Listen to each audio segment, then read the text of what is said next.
ai ngol ava se fu foi un le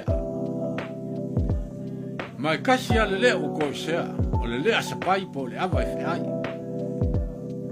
foi mai no mau la o maku ma fa la o ma singa e ngawia se oli le o ko ngei o la ava iku o ava i se oli o sa mo ai ko le aiva kula isa manga yasa le ava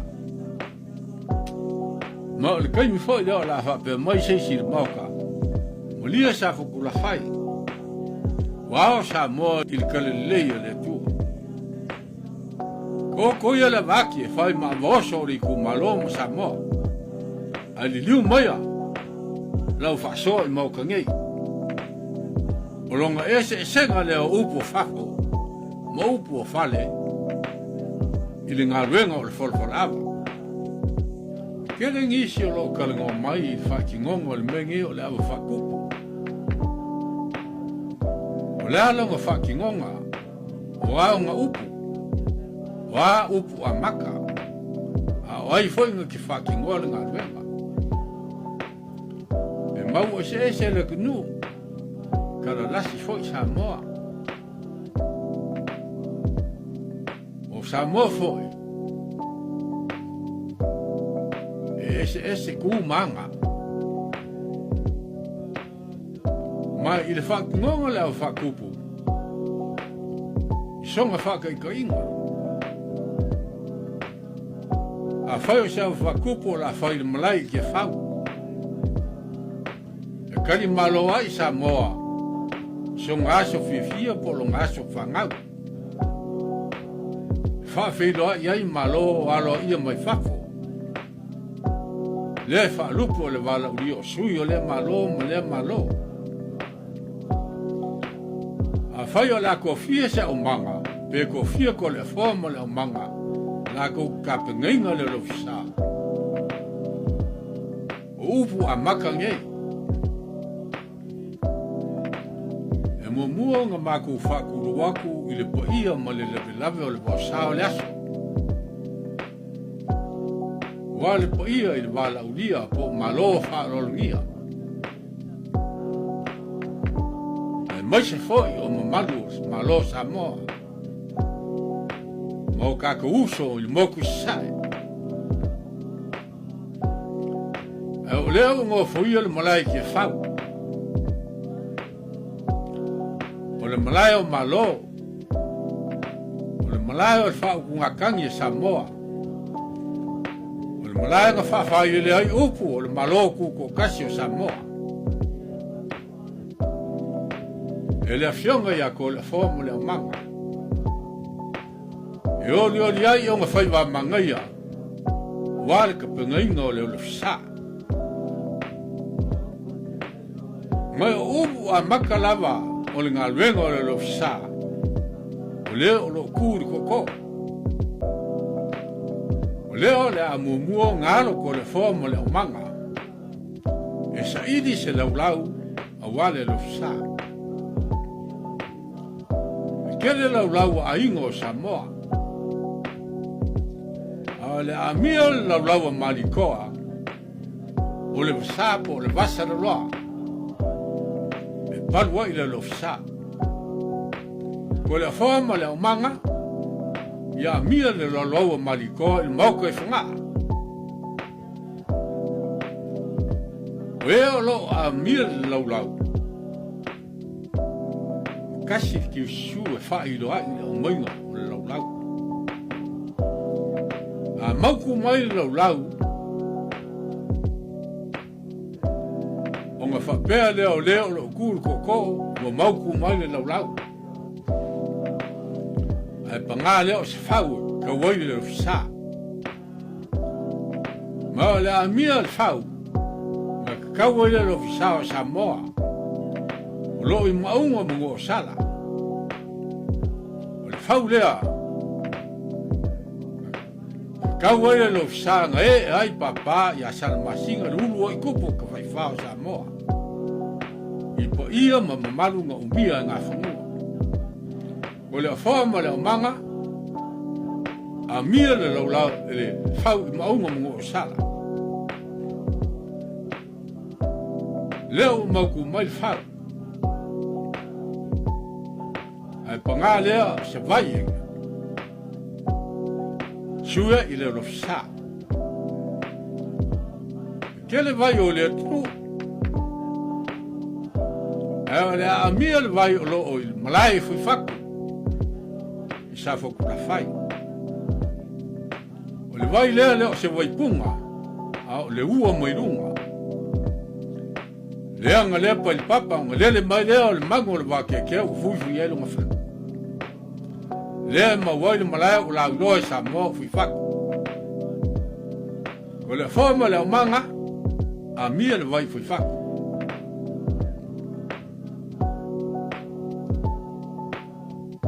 leo mau ku mai le vai ai panga leo seipu ka wo swai le sa ma la mia lipo malikoa o le lofuku lipo le ka swai le sa malikoa mo ku mu le ka sam inga wa uma le sa nga fa pele o malikoa o le lofuku fai makaipu ka wawa la fai miswava la wipu fa mo ko le sa ku o le forma le manga a mia lipo fa sa ma kele ka sala o Samoa ai ole a mia le fionga ia falngaoki ole ka sala le fai e ko finga mo kia inga o fai ko finga i longa inga sakwala i polu ola sao ia fo kingo e fa mo kwaisio kinga sakwala i savai ola sao ia falngaoki si ko finge ko kasi a poco sakwala fa kasi Samoa kasi fengainga ia falngaoki ko le forma le manga a mia le fioma ia falngaoki ngake kawinga le lofsa o leo maku mai me uma le lofsa ai panga leo se ava mai ole a mia le ava le inga o sakang langi ko le forma le manga ia mia le ava la inga o sakang langi ava le fa ye makim kenga mari kom pule le iki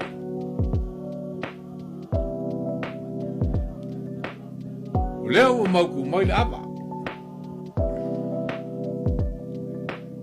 o sukia wale lo sa lo ava velvelenga o le ava fa lenga avan kumia o ia le ava ko sukia ava sai de papa e vele mo nga o le ava sai no wa e vele fala leo su ke ngai wale lo sa o le laule ala ingo sa ke no manga le ava foi no fe mama e ngou soi sa mo yung fam kalanga mai ko kofo la au le vao onga e mala sua mai la awaka ava leo si la foi ai kupo sa mo ai pak ai ku mo mpule mo fo poro ko finga o le mau le au makua e se fulu le ale ava e se fulu foi onga inga mai kasi lava le lea o ko sea le lea se pai po le ava fe ai o le ava iku o ava i se uri o Samoa ai ko le aiva le aia o le alo i ai ko le forma le manga o wale lo sa kula i se manga ya sa le ava a umo ngasa le ava moli le ava ya ko le forma le manga a uma moli le ava le manga o me fa pele o ga ko ku ko le forma le manga ye mai le ava o wale lo sa lo wingo ia upu o le ava e mama i fonga wa le mere sa ye ngamu nga whapea leo lo kūri ko a ami de awa ia e momori mai le lau on kula i leo le umanga e ami de awa leo wa maia le umanga ko le foa ma mai leo le awa kūri ka ngoa ko le lau ngalo lo leo le kausala i la ngalbenga ma kai mi foi le kula ye leo lo kul ko wal ngawki alo la ngalbenga fa kausala wala forma la manga alo yo foi wa manga ia wala lo sa on ngofo le la lo ka sa kul ko sa fe ngai male apa ma le kai mi leo la kula i lo le kalai daso a fai fo le kalai nga leo lo fai musui o Samoa la kalai daso ko le ngu o lo fai leo lo sa on kufo leo le apa yo mang kufo le apa le gei ele pukia e momua on kai le pu mumua o le pu lea ko wala ar ka ku ava ko fo mai sa el ka ngo o le wingo ia mea si ka wa kwai wa ko le aiva ipu mumua le pu al nga ipu longa lua le kala nga le ofer nga le fingoka a kole a iwa ashu lo le olipu nga sfuru ya ipu on mori lo le o fai era o fakupu on fa solo ale o lava anga masangi la vale atu a moko le ava e moko lava ya kole fo a foi la manga la uri e moko lava ya se yudi lava wa o manga kofia yo le tnu ma le fa kingo le o la fa kupu o lo fa kingo nge sa mo o le si sa fsidi mo yai ila manga le o lo kula i makao kasi leva va enga ka u le ngu mala fa kupu o lo ku makao la ko yo lo puipuia sao le lo sa ma upo a makafoi ale ku ko e fa pela upo ya ko le forma le manga sumu ile au penga le o le ai le lo sa o le si va enga ka u le fa kupu fai la fi po le malaya o le mea ma le anga ngu o sa mo o le malaya le ka wa kwai i sa wali i umo sa mo o i le rangi ma le rangi wa sa un soria sesi le lo sa kupu o le winga le o le upuafi ma le malaya o lo fa ngai le o fa kupu e ali si vai nga ka uange o le o fa kupu e au nga malamo e ka maka e ei la wao la ko ke le oinga le lofio le o manga ma le lako nga le fai o le la wao le si ku ma le la wao le si ku o le laki o ke fai o le mo e vai la o manga ngofo le leila o manga ngofo makala o pupu alalo ia la wao i le si ku mo le si ku ia makala le o manga la ngawenga o wale lo sa mai o sei si foi vai nga ka u o le ngu il ava fa ku ele me fai o fa o ngai nga sa manga o le ava fa ku pu la boia e fa kingo la maki aki mo le lau a e leo le ava manga e le mawhai o whaalua fisia le awa whakupu i se awa manga. Wa a iei lo le awa manga o whaulinga mai o le awa o se di ka ea po se usu. A wo le o se awa whakupu. O se si waenga o le kaime ami e le kausala. Ngā whaahilo lava mori alo i mai kausala i onga kūlanga mamanu. E le pei o le mea leo waia ia songei wa mai le whaahili. Manga kua leo whaakopu e ei onga sāma o kapu. O le mafuanga fo leo kulai mai o le au manga i leo le anu sā. E ei onga kapu o onga sā. E le mawhaingi koe so onga pisa seisi. Pe so ngai ngoi seisi si a wole se. Mai o kele mea fo o wha o popo i kangaka. O kauko e se ai mamanu le au whakupu. Ngo ngi mea o wha o popo. Ai kapu le ngu ma le ngai whangu. O seisi vaenga ka uo le ngei. Sa fsiringi a ia o le atunu. O ai e whaasingo i ai le ka o koru. A kupua fui a wairiri. A o ai foi whaasingo i ai le ka o korima kui a anga ngaru mai manga. Mumua. O le ka o koru a kupua fui a wairiri. Usi kupua fui a wairiri i a makua i whalea se i palauri. Mui leo a whoa. A whoa le whaiu i a whoa fo wale. Usu ia kua lupuku.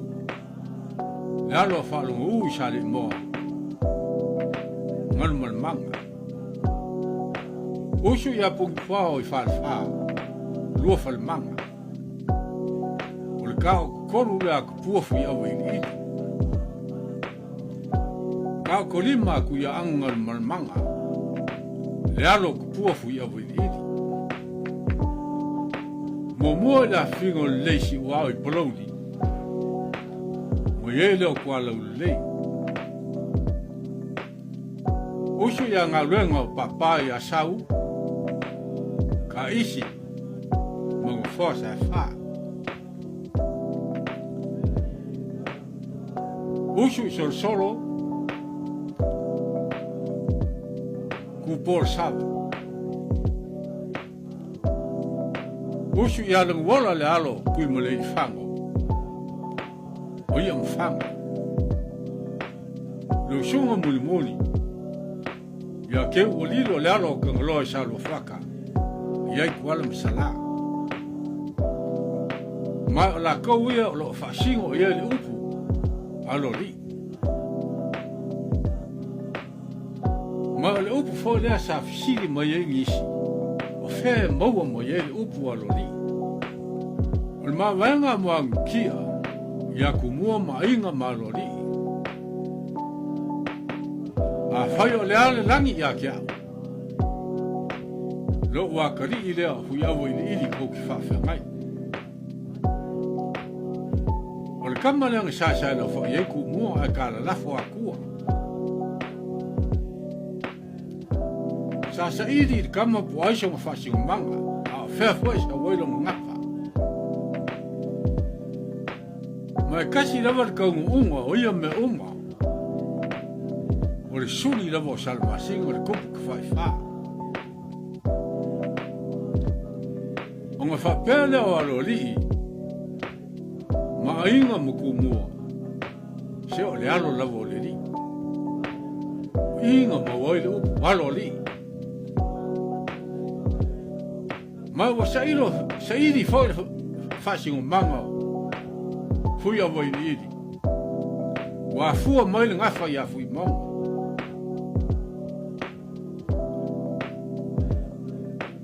Kasi le kaunga o le ngafa lawa e kasi fui a wai iri molong ki ngā whengu i wā. Molong ka maa maunga ki. O le mafuanga ngā le wharangingo fui maunga. O le ngafa e kasi. Mafuanga fo ngā. O le swafa o le ainga sa whengu i wā. O ngā e ainga e kasi fui awa i iri. pengu i wao, ma le kama fui a wairiri. O ngā whapea le ori, upo ku mua ia Moankia. Moankia, se mo kua kere a inga o lo wakari. O le kama a inga ar ka mungei. Wa lava mo koe o maku konga. O ngā whapea le o le upo o Moankia. Se whawhikai ku mua. Wou kou ma ke ia lau kupua. O inga ma wai le upu kupua. Ma wai ma le swafa. Kama a inga. Ma le upu le kupua. Nga wha swafa i roa. Le akari o Moankia fuia wai iti. Ma le urua i kupua lea. Kupua fuia wai iti. O le mafu anga ngā. Nga mawai swafa nge i konu. Alo lii, ka mainga, kupua, e maua mai le mawaenga Moankia ilo ngā kari. Fuia waini. E ao ngā kere mo makai kalawau. O lo maai mawhauwhau. Walo maua le malosi.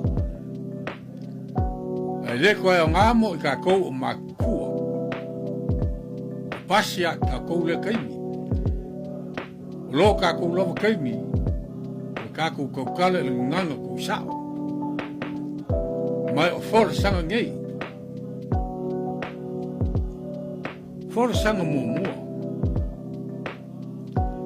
Ao kele nge puinga le waikiri fia nga ya moa pe o kaya li ulongi u wha mulumulugai kui anga ka malilangi. Pe o sua kia fo i kuli o le pai polanga pe o le mawaenga ngai puloku. E mumua ngo whakulo waku mo ufia po iaku le nganga whaaloalo. Pe o le whakareinga i wai o le kamanga i le paka. Wa o ngei fo i aso a ulidia i ko. E popole fo i pisanga i pe o le kalanga i akwa. Wa o lea wae e maile wau fili ma le fuele velave.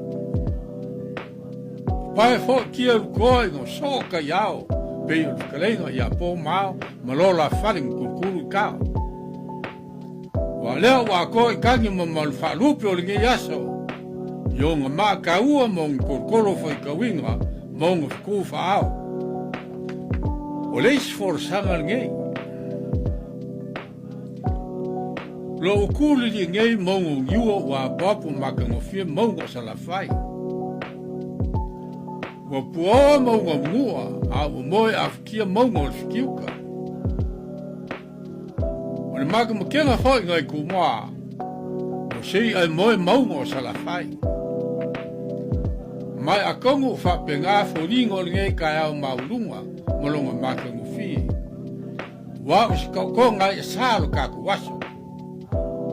Wa o lele o whawhia ngai singa ula. O leisi ngei for sanga. Ai o kele ia seinga lua sālo kusiki. Pei o whakarenga ia sālo wao. Ai mumua ngō kaya le pula ma le wai a whei mo kupui kapo kupo pei o whakarenga le kakurima kui anana ma le manga. Wae whai ka pa ia ma le maurungo le ngi aso. Wae pa ia le aso a e makamaru fo le kaku kai au. E kau kupu le aso o ke mngaku o le aso fo i upu. Wa leo wa li kia fungua o la le vao.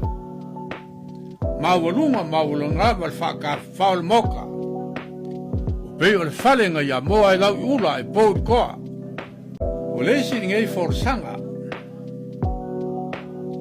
O le amapo ngei e kaula e pei o le kiunga ia opo. Wa sa moa wa uma ngonga fausa. Wa uma fonga iso ngai saa. Ai veia le ngei lau o maua. E whaia ia o maka maosi ka ulanga wha e ngunu. Waro kaku kai au sisi le wha. Ngisi ngei forsanga. Ai o ke le kai le au mongoloa. Pe o ke kala safi kurua. Ngai fo laso le ainga sa mangi. Ai mumo peo mo kai al pula mo le vai a fei. Mau ka puri kapu ku po pe krenga le kakurima ku ia anga ngon manga. Wai fain kapu ia ma le maurungo le asa.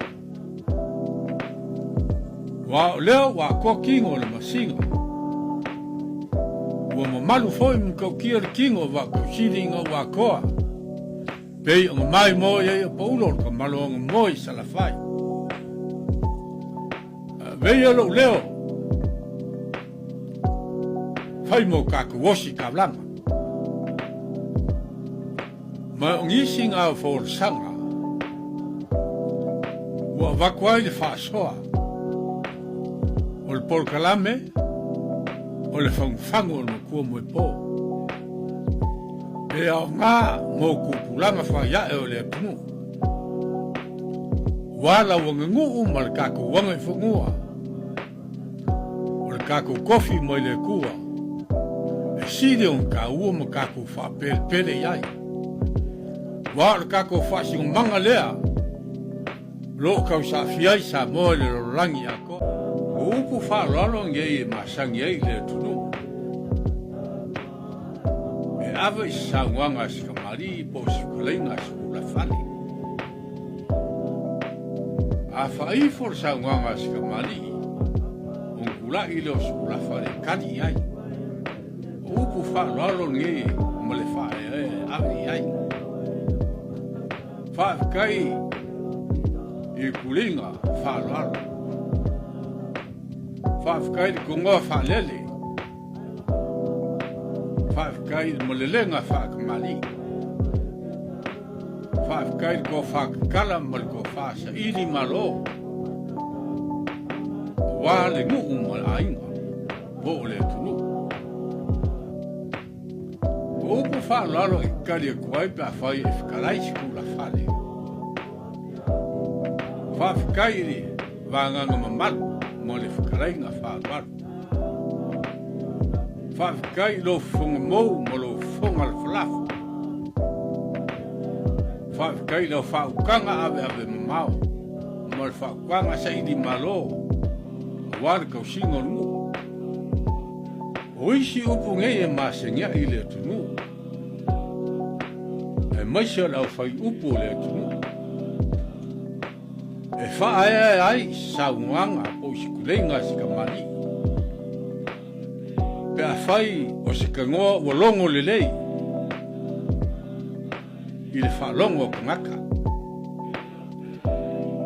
A whai o le a whaifo le mo le lenga mo le kangoa ka mari. Upu nge karia i sauanga. O lea ua moku le vai iloa le kulenga mamadu mo le sauanga whalalo. O manga e sa fia le ka whekoa o e sa ua le vae pei o le whaiwai malai. O karaku o whai ka whaonga o whaifo ngā lo o mangawar ko ali. O le lupe sa whalele ngei no kako kai au.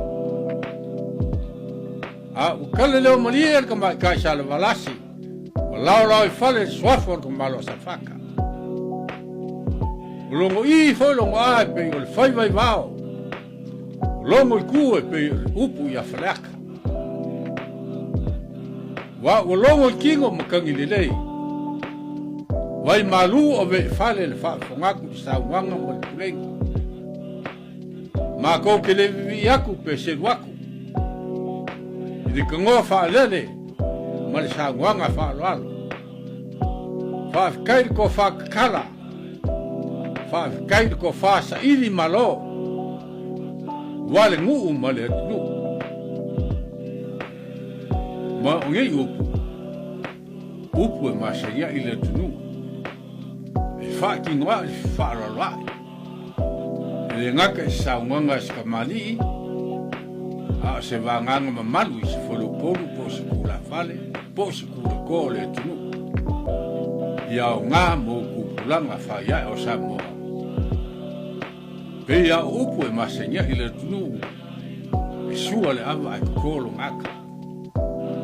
e mafuri foi o ai kupu mai no mas ava aule ko ye lo foi upu le tunu au por faku mo ku langa kaya kasi ngai vaenga lo fa mainga le tunu uinganga sa siringi ya o nisi pese ngu le fa mo le kiusu ya shong mu o se me kap kede le ku se fa pe kiusu e mai fo mai le ka of on ele fie le tunu ul mo fa po kiusu la ngol upu ngo mai ke no fika wa sa mo a fai ko ilalo se ku ko le merka ua le ku magu malo o le au mayor kanga o le ao po le li o le ku ko la o nga failo le ki su o le mafu anga nga le ka uai i le ku le ki su po fa ai nga ua ko mai ka le mo wao le tunu wa fa kaua le fa po kiusu il keno vaenga o le tunu e fa kingonga o me fai pe o la fa kupu a ami me uma no siele lo sabo la fa kupu e fa hilo kiusu fa pe foi kago pua fa kaulelea a fai se kapenganga ka le mo ngu oli o se ka folo o se fa ausi a o ng mai al kapenganga yo mo fai lo le ki su le wingo le mea waka waku li mo fai pule saung yo le wa mai al kapenganga le manga la ko fon ka mafu fape nga fo iso skapa nga skapa fukanga skapa inga singu po em fai lava fai lo kisu ai le kisu so on fai bei ol mele vai ye sungei al ko le fai nga luenga e fai lo sfa lo fa umang fai for frango fa lo fai u kisu o se u le kar fe ngai o fisiri la le wingo le me o le nga renga fa ko le e fa for ngai o fa lo longa o se nga renga ka u o me nga renga mamal ai akuro yer kisu fa longa fisiri le po la le wingo le me meu fa popo ngaka aya fa ngai le mamal le ngu mo le ngai fu lo fa lo ngoi nga foi me nge su konga a su no konga ka mai kai o fa I fo le la ku nga renga il kisu o fa o kisu e longa me fa ngai le fa ngai nga I se o le o le sulakonga kasi le vaenga ka u o le ngu wa o le sulakonga ka mai kai o le fa e ale le malo o kari mai ka kumu e ka o kwai le maurungo o le fa alo ma le fa kupu o le paulo le o kari mai ka kukonga ma o longa lava upu e su lai konga a o songe o filo o mal ki suro ma ko ya le o kala fe ngai malengu malengai fongu fa sa mo i fo ngo vai fa lo longa ko go fiu anga mala al fang fongu mai ka sia o le failo la vai kasi al failo mori ai fa lo longa ngolongo le le ma ko fie ai ngak maka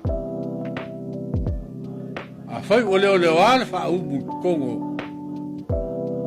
Fa singa se kalesia po singu.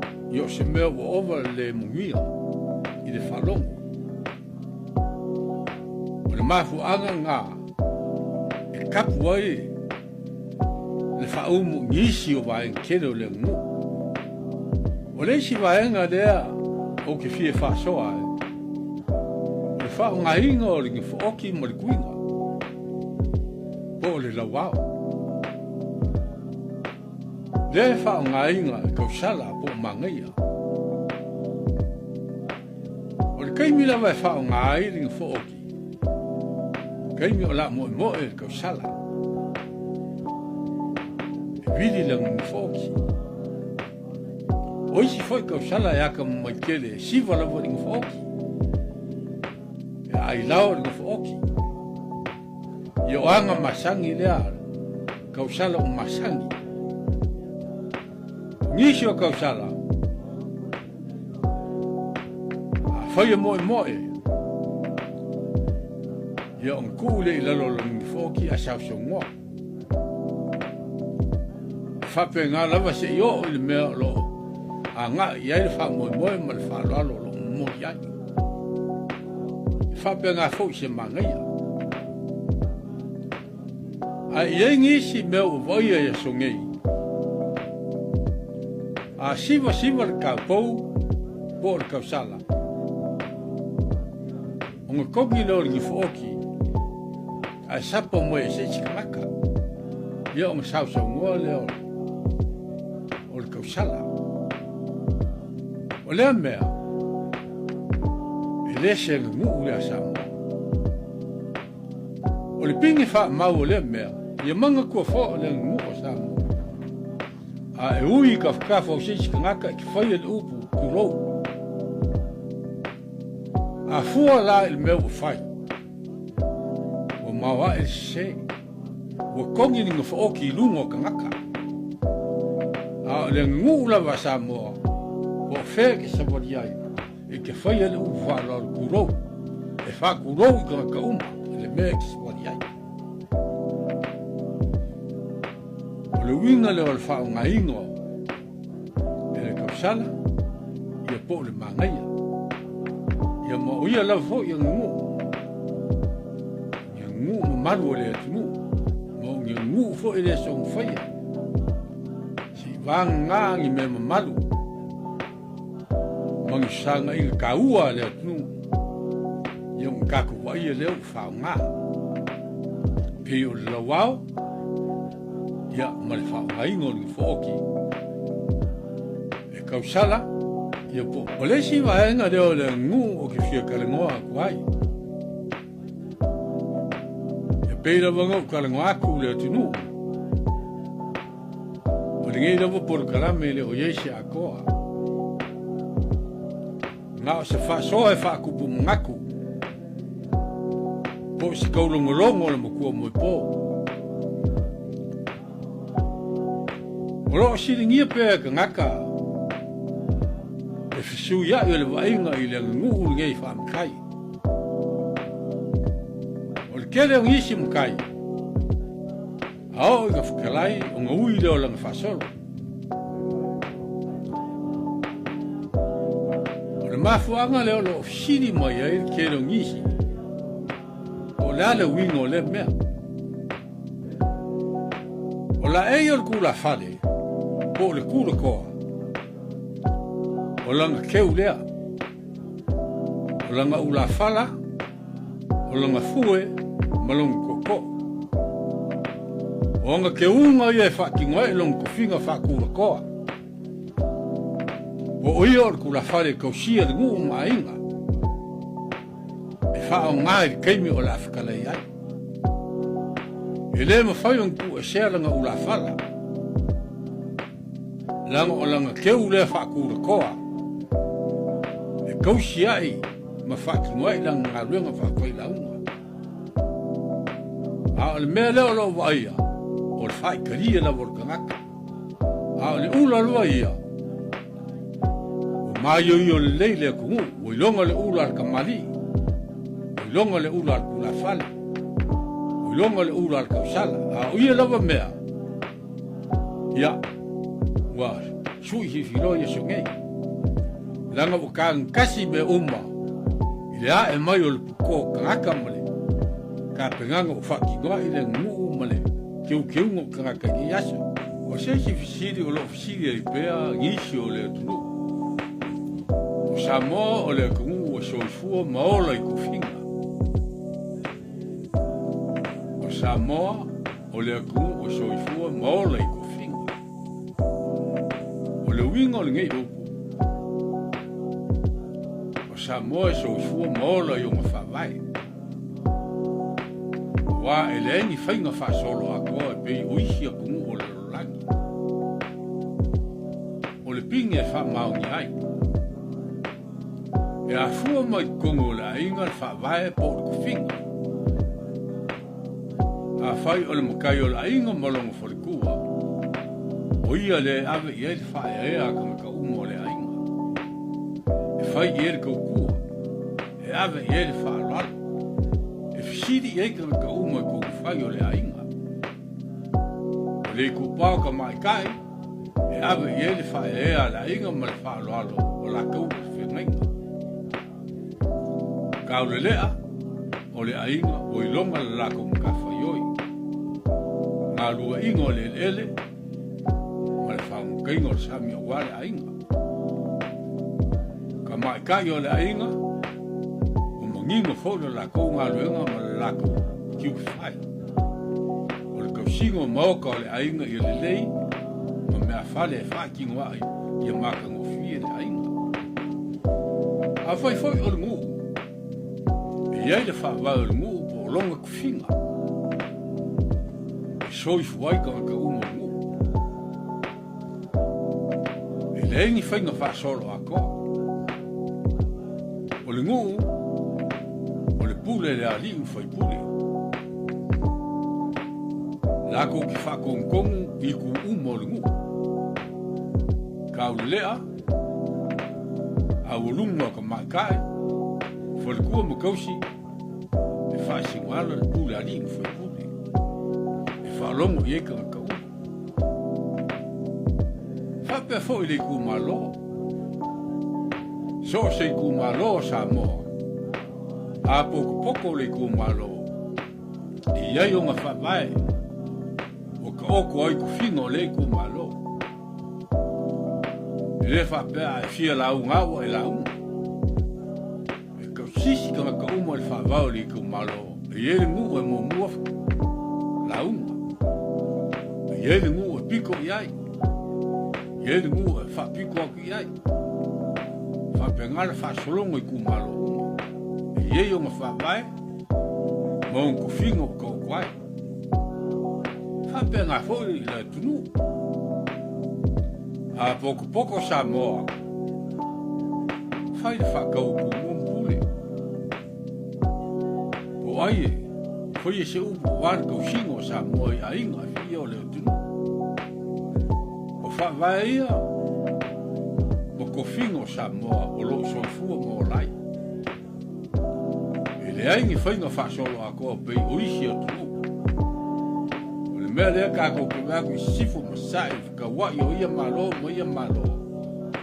onga o lo so fu mo lai foi no fa solo a ko Samoa i leise me ngā se lungo ngu ea so i fua maola i ko finga e kousi e te while mū ma le